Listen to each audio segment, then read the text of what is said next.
morning, Luigi. How are you this morning? Well, I might as well share a song with you that it's on my father's desktop, one of my father's little piano pieces. Something nice that, father was always good at choosing music, and he was always good with buying things as a child and in my teen years and my 20s. Primarily, I think the 20s, because when I was a child, Christmas was my favourite time of year, and with Christmas, it was a time when, that was when I'd get the toys or get the things I wanted, the thing I wanted to have, the objects of my desire, that were often, of course, little transitory objects, like, I wanted to save up for a synthesizer. 1982, I got into synthesizers, of course, as I said, in the 1st of January 82, so naturally I wanted one, even though I can't play it. Father was also, we'll go back, we'll talk about this, but we'll say that I wanted the synthesizer, and you've seen the one, I've shown it to you, assuming you've watched it.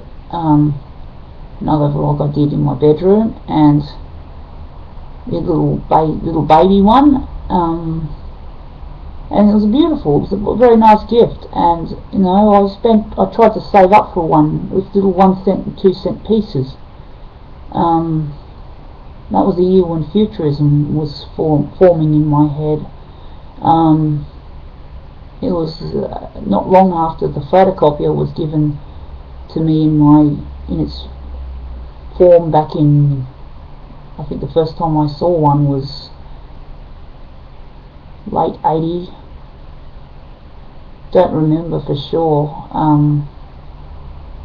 I know they existed back in March 1981, but I was always given good gifts for Christmas. Christmas was a time I used to look forward to as a child. The Christmas tree as a 5-year-old back in 1978 was an object I loved in itself, and I always wanted it to be Christmas every day. Christmas every day. Just to see that Christmas tree in the family home back in Cairns, Queensland, was a wonderful, beautiful thing for me, and having to see it only there for a short time was really a frustration, childhood frustration. And it used to give me all these good gifts, like a train set. I got a train set in 1978. I got microscope set, toys that were really a bit grown up for my age, but oh, my neck. So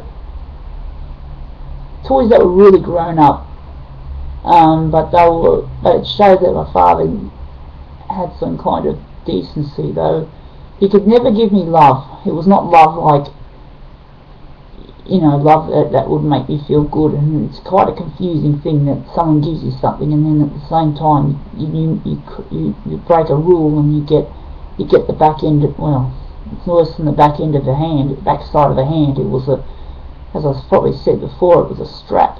It was just a leather strap, off his waist. And if I committed any infraction, it would be like, out comes a strap. And for some reason I pushed him beyond a certain tipping point, and once he got over the tipping point, you couldn't beg him for mercy. It was it, too late, out comes the strap.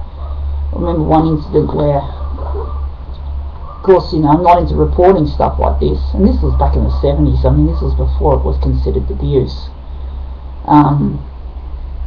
But that's, and then of course the strap comes out, and you've probably experienced it yourself. You probably had overly punitive parents. Your parents might be more punitive than mine. My father was the most punitive one, and I think Mum had to fall into line, and occasionally she'd deal me out the wooden spoon. Pistols in cans, but it was still time to remember. And just over 2 years ago, it was like, it was better than the in the years of suffering I went through in Sydney. But basically, out came the strap, and I remember it left a dirty big welt on the inside of my thigh. I used to get locked in the bedroom occasionally. So it wasn't really fun. I used to look for fun, I used to look for hope, I used to, and it was very hard. And of course friendship was something that wasn't coming in droves either. A friend I had in Cairns, she was so beautiful. She was a black woman called Christina. She was my neighbour, and she was old. Thing is, she was a lot older than me. She was a 16-year-old, I think she was, and she used to babysit myself and my younger brother, and we used to have fun, play around, and I discovered the Hall of Mirrors effect in her bedroom, the hand mirror and the bedroom wall mirror. I've told you about this, I think. Well, I don't know. Again, I'm going to have to. Yeah, I'd like to see you and talk to you, because I want to see your face and I want to gauge your reaction. So I feel I can talk about things at more depth and with more honesty if I can just be with you and see you. Because I get a bit nervous just doing this, talking into the camera. I don't see your face. I can't explain things to you. You can't talk back at me. But basically, yeah, when we were with Christina, it was like, wow, she was really nice. Wow, she loved me and she seemed to love me unconditionally, But then the plug had to be pulled. As with all friendships I had, the plug had to go. We had to pull the plug on the friendship. Why? Because it was 1979, about winter, and we had to go to Sydney. Moved to a new town, a new territory, a new world called Sydney. I was 6 years of age. It was about this time of the year. Sydney. And that's when things, were different, I really want to talk to you about this face to face. We're going to have a lot of information to dump on each other's lives. We've got so much stuff to talk about now. We're talking not 20 years or 15 years of memories. We're talking 40 years, 35 years. And of course friendship was the thing I tried to find. So it was like a gold. It was like, I've probably told you this already. That's the problem. It's one of the things, if I could be with you and talk to you, I wouldn't be duplicating all this information. And you can just edit my speech. I'm weak. I'm just a wimp. No, not to put myself down, but as I've said, I am weak. I need a mentor. I need an administrator. I'm going to play this song anyway. So I can play it. A song called, it's off my dad's desktop. I think it's called Somewhere. It's piano music. So it's like from my childhood type stuff. There you go.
that was some music off my dad's computer.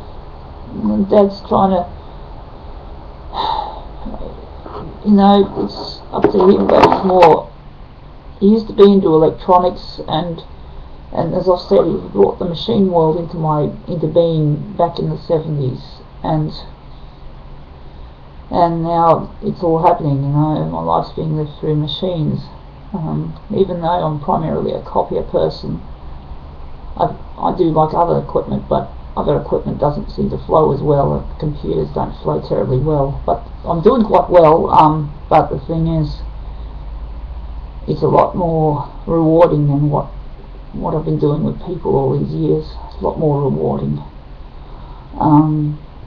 But I really love you, Luigi, but really that the stereotype that we can't have emotions and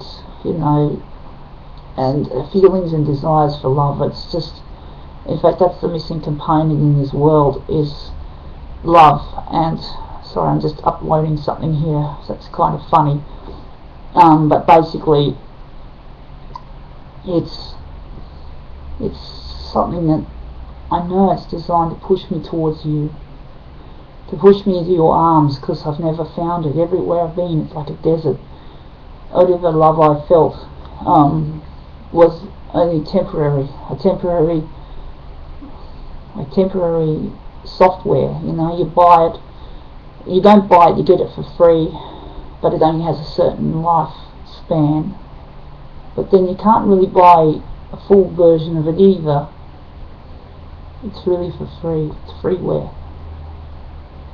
It's hard to explain. It doesn't flow perfectly because with software, to get a full version, you've got to pay for it, and then you've got to, these days, normally punch or copy and paste a registration key and stick it in the field, and then you get the full, say, antivirus software protection. Speaking of which, that might be what my desktop might be lacking, is I might need to enable the firewall, because I don't know, it's hard, it's confusing, because most antivirus or security suites that you get, I always thought they have a software firewall, and you can't have two firewalls running together. But I might as well try that, because that might be why I'm having issues big time with my desktop, is I need to enable, I found it on my dad's computer. He's got AVG running, and he's also got his Windows firewall. He's got Windows 7, so I have to somehow keep because basically I've got to keep my desktop operational and it's getting very rough. It's running very rough. I can't afford to cyber trash this device either. So it's funny how these machines, they seem to be mimicking human behaviour in my life. They mimic my behaviour, and they also mimic the behaviours of people. The way it's like, my machine's locking up, it's freezing, it's crashing. I can't seem to get it to work very well. I'm pushing it very hard, uploading stuff and then doing another thing on it.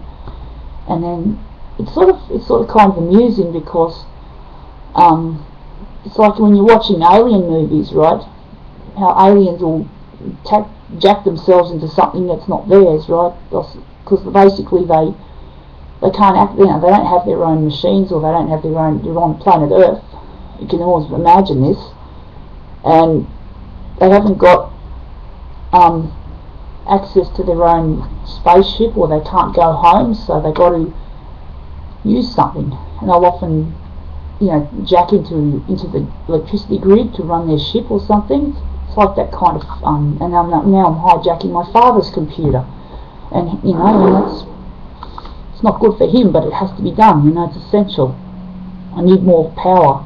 Anyway, I've got to go, Luigi, but I love you.